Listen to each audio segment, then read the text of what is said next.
Hey, Chuck Schumer. I wonder if I can interrupt your book tour for just a minute. Yeah.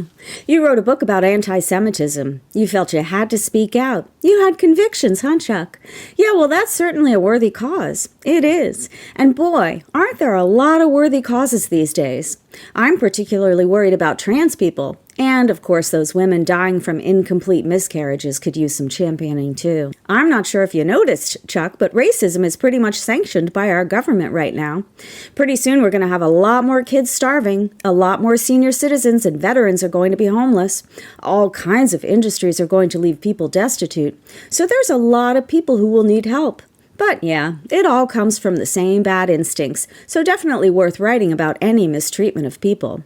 It just seems a little short-sighted for a man who seems to understand atrocities to be able to tacitly endorse a man who's hell-bent on committing them. Yeah.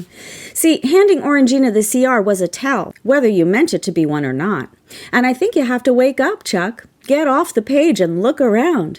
Now, I know, a man of your age is set in his ways. It's a bummer that you can't skip the politics and get to the nice dinner these days. I don't like it either, Chuck.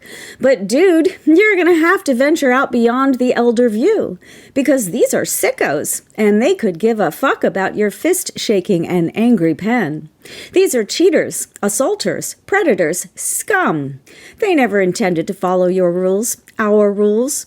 If you've never had to get down in the muck and fight on a mucky level, then lucky you. Most of us have had bad shit happen to us. We've dealt with bad people who've had bad intentions.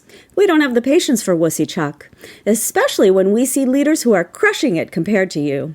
Let them. Help them. Do it now, dude. You don't have a lot of years left to sell books, and nobody's gonna buy them when you're remembered for standing in the way of the resistance. Well, Chuck Schumer, have the day you deserve.